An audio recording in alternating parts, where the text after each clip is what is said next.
आज हमें नरसिंहपुर के स्टेडियम ग्राउंड में और यहाँ पर 68वीं राज्य स्तरीय सीनियर वॉलीबॉल महिला पुरुष प्रतियोगिता का आयोजन यहाँ पर किया गया है और यहाँ पर खिलाड़ी बहुतादाद संख्या में यहाँ पर उपस्थित हैं। महिला और पुरुष दोनों के टूर्नामेंट लगातार जारी है। तो यहाँ पर कोच हमारे साथ है, तो हम उनसे वर्तमान परिस्थितियां जन के मन के माध्यम से जानना चाहेंगे कि खिलाड़ियों के लिए वो क्या चाहते हैं, सरकार की तरफ से क्या मदद होना चाहिए, युवाओं के लिए महिला टूर्नामेंट जो लगातार होते हैं उनके लिए सरकार को क्या सोचना चाहिए, क्योंकि दानवीरों के बलबूते ये नरसिंहपुर का आयोजन किया जा रहा है। अब नरसिंहपुर के इस आयोजन में सरकार का किसी भी फंड सहयोग किसी प्रकार का नहीं है। तो हम कोच से ही जानना चाहेंगे कि यहाँ कुल कितनी टीमें हैं, उन टीमों की खाने पीने की व्यवस्था या आयोजन की व्यवस्था कैसी है। तो पहले तो अपना वातावरण बताएंगे, कैसा वातावरण है खेल को लेकर और व्यवस्थाओं को लेकर। क्या नाम है? मेरा नाम हरी सिंह चौहान, मैं secretary Madhya Pradesh volleyball association हूँ।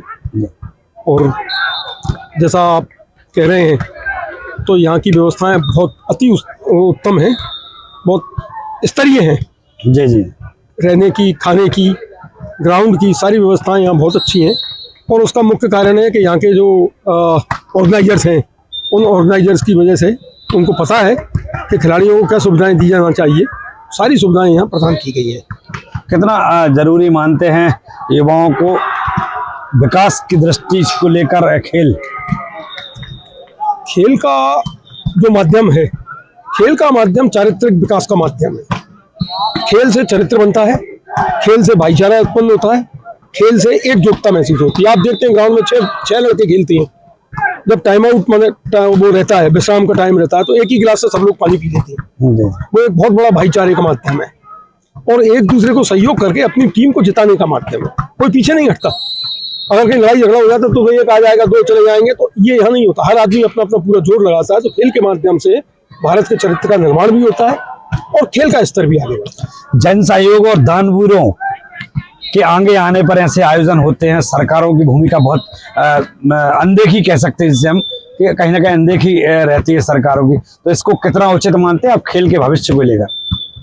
हाँ, आपका कहना कुछ लेवल तक तो ठीक है, लेकिन मैं समझता हूँ भारतवर्ष एक बहुत बड़ी जनसंख्या वाला देश है, मध्य प्रदेश भी बहुत बड़ी जनसंख्या वाला देश है, तो शासन का हर जगह ध्यान जाना बड़ा मुश्किल होता है।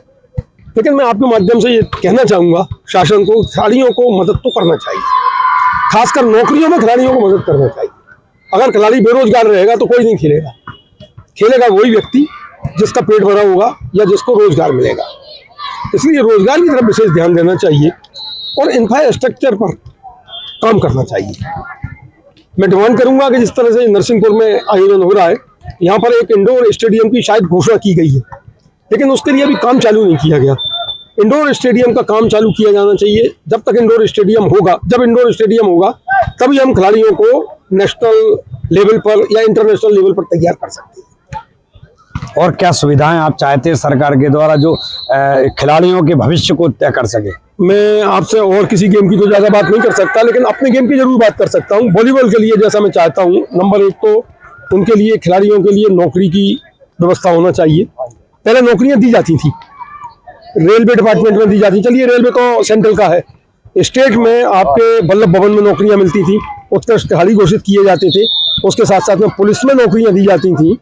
तो मेरा ये निवेदन रहेगा, कम से कम 1% 2% कोटा डालकर और अच्छे खिलाड़ियों को प्रदेश में भर्ती करना चाहिए, और वो भी लोकल के लोगों को भर्ती करना चाहिए, लोकल प्रदेश के लोगों को। अभी भी हमारे कुछ गेम्स में हम मेडल लेके आते हैं, लेकिन वो सब बाहर के बच्चे होते हैं। हमारे यहाँ से मैं आपको बहुत बड़ा उदाहरण देता हूँ, मैरी कॉम का। मैरी कॉम आज बहुत बड़ी खिलाड़ी हैं। उनके ऊपर मध्य प्रदेश शासन ने अनाप शनाप पैसा खर्च किया। उन्होंने अपनी पूरी ट्रेनिंग भोपाल में ली और उसके बाद वो भोपाल को छोड़कर चली गई, मिजोरम में जाकर DSP बन गई। तो मेरे मध्य प्रदेश का पैसा तो खराब हुआ। अगर हम मध्य प्रदेश के बच्चों को इतना प्रमोट करें तो शायद वो लोग मध्य प्रदेश में रहकर इन खेलों को आगे बढ़ाएं। चलिए, हमारे साथ मनीष जी भी हैं। मनीष जी, नरसिंहपुर से आप पूरा खेल की जो गतिविधि हैं उसमें बहुत अग्रसर होते हैं और अभी उनको बड़ा श्रेय भी मिला है कि उन्होंने 7 दिनों के अंदर इस बड़े आयोजन का संयोजन किया है, पूरा व्यवस्थाएं उन्होंने जमाई। दानवीरों के सहयोग से ये आयोजन हो रहा है। शासन की किसी भी प्रकार की प्रशासनिक कोई यहाँ पर बताया जा रहा है कि आर्थिक मदद नहीं है खिलाड़ियों को या आयोजन समिति को। तो मनीष से जाने, मनीष क्या कैसा महसूस कर रहे हैं इस आयोजन को इतने जल्द करा के, और क्या व्यवस्थाएं वास्तव में होना चाहिए सरकारी? वैसे जब ये आयोजन हमें अलॉट हुआ तो लगभग 8-10 दिन का समय था।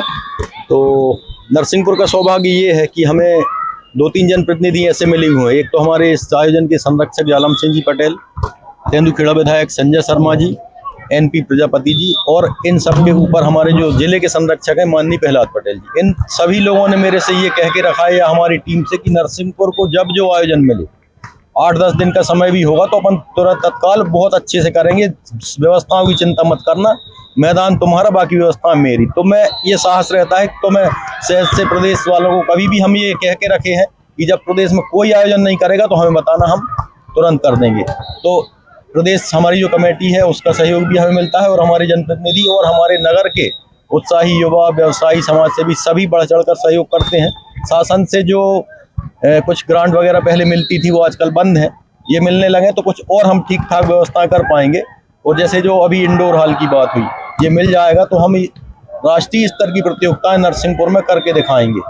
जो अभी इंडोर ना होने के कारण हमें सीनियर लेवल का चैंपियनशिप मध्य प्रदेश को नहीं मिल पाती है। एक बार ग्वालियर में हुई है, 1-2 बार और हुई है, पर उसके अलावा कहीं आयोजन नहीं हो पाए हैं।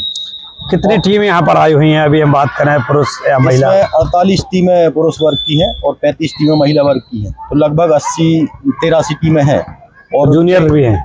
नहीं, सीनियर एज ग्रुप के हैं। सीनियर ही है। हाँ, उनके आवास के लिए जरूर हम शासकीय भवनों का प्रयोग करते हैं। कुछ निजी छात्रावास उनमें भी लिया है, कुछ होटल्स का भी उपयोग कर रहे हैं, और सभी के सहयोग से हम आसानी से कर पा रहे हैं। ये बड़ा खर्च होता होगा मनीष, कैसे मेंटेन होता है ये पूरा? हम बात करेंगे, बहुत बड़ा आयोजन है। हमारे नगर में समाज सेवियों का बड़ा दिल खुला है। खेलों के आयोजन में लोग बढ़ चढ़ कर सहयोग करते हैं। यहाँ की शुगर मिल है या व्यवसायी है या राजनीतिक व्यक्ति जो भी हैं, अपने बिल्कुल खुले हाथ से इसमें हमें सहयोग करते हैं। और इसमें जो नरसिंहपुर में जो भी आयोजन होता है, उस आयोजन में हमेशा मैं सम्मानीय प्रहलाद जी की एक बात याद रखता हूँ कि हम केवल आयोजक या इवेंट मैनेजर बन के ना रह जाएं। हम सफल तब होंगे जब हमारे जिले का कोई बच्चा जो इन प्रतियोगिताओं में खेल रहा है वो राष्ट्रीय स्तर पर भारतीय टीम में जब प्रतिनिधित्व करेगा तब हम मानेंगे। क्योंकि इवेंट ऐसा है कि बरसात आती है और नाले भी बह जाते हैं, पर नदी वो बनती है जिसमें लगातार पानी की धारा बहती रहती है। तो ऐसे ही हमें ये आयोजन करके यहाँ खत्म नहीं कर देना। प्रशिक्षण हमारा वर्ष भर चलता रहता है, लगातार ये ग्राउंड 24-12 महीने चलते हैं, और तभी इसमें हमें जो सफलता मिल रही है। पहले बालक वर्ग में हमारा प्रदेश में टॉप 5 में नाम रहता था, अब ये स्थिति हमारी बालिका टीम में भी हो चुकी है। तो इन आयोजनों से हम खिलाड़ियों को प्रोत्साहन भी मिलता है, और उन्हें ये अवसर अब मिल जाता है कि अपने घर में रहते हुए अच्छा प्रदर्शन कर सकें, और फिर बड़ी प्रतियोगिताओं में वो अच्छा खेलते हैं। हमारे 2-3 प्लेयर अभी इंडिया कैंप में रहे हैं, टीम में जगह नहीं बना पाए, लेकिन आने वाले वर्षों में हमें उम्मीद है कि ऐसे आयोजनों के साथ हम उनको लगातार प्रशिक्षित करते रहेंगे और हमारे उद्देश्य में हम सफल होंगे।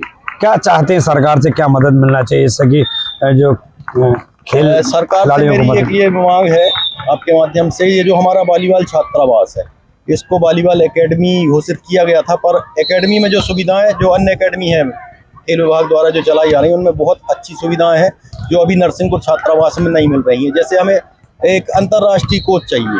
अभी हमारे पास प्रदेश स्तर के 2 कोच हैं, और हम लोग यहाँ लोकल से 2, मैं और योगेश शर्मा जी, हम लोग प्रशिक्षण देते हैं। ऐसे 4 लोग हम काम करते हैं, मगर अंतर्राष्ट्रीय स्तर पर जाने के लिए कुछ कमी हम लोगों के कार्य में शायद रह जा रही है।